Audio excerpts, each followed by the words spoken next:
내 친구가 유럽 배낭여행을 하던 중이었어.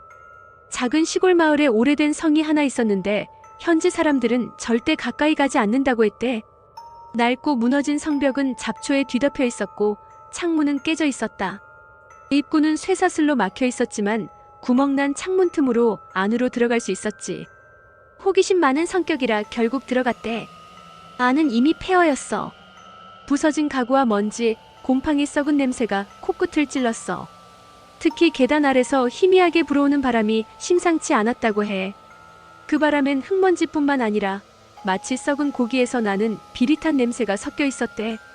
계단을 따라 내려가자 끝없는 통로가 나왔어. 돌벽에는 횃불 자국 같은 흔적이 남아 있었고 양옆으로는 해골이 수백 개 박혀 있었어.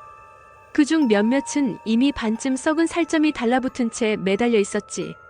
바닥은 피와 흙이 엉겨붙은 듯 끈적거렸고 걸을 때마다 철벅 소리가 울렸대. 온몸이 눅눅하게 젖어 들어가는 듯한 숨조차 막히는 공간이었어. 그런데 그 순간 불빛이 스멀스멀 흔들리더니 벽에 박혀있던 해골들이 하나둘 떨어져 내렸어. 그 속에서 나온 건 그냥 뼈가 아니었어. 눈알이 빠져 텅 빈 구멍에서 피가 흘러내리고 입술이 썩어 벌어진 얼굴들이 움직이고 있었지. 부러진 치아는 덜컥거리며 흔들렸고 갈라진 턱에서 검은 침이 뚝뚝 떨어졌어. 벽에 박혀있던 건 단순한 유골이 아니라 아직 덜 죽은 시체들이었어. 친구는 숨이 턱 막혀 달리기 시작했어. 하지만 납골당의 끝은 보이지 않았어.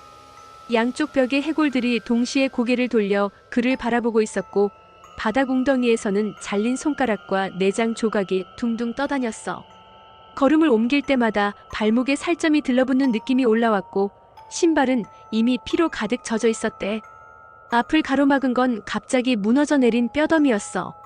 그 속에서 피에 젖은 팔이 튀어나와 그의 발목을 낚아챘지. 넘어지면서 얼굴 옆에 떨어진 건 아직 썩지 않은 사람의 머리였는데 그 입에서 잘린 혀가 미끄러져 나와 바닥에 철썩하고 떨어졌대. 천장을 올려다본 순간 그는 소름이 쫙 돋았어. 거기 매달려 있던 건 수십 구의 시체였지. 몸통은 가로로 갈라져 내장이 바닥까지 늘어져 있었고 체액이 뚝뚝 떨어져 얼굴과 어깨를 적셨대. 그 체액은 차갑지 않았어. 끈적하게 뜨겁고 마치 방금 죽은 사람의 피처럼 진득했지.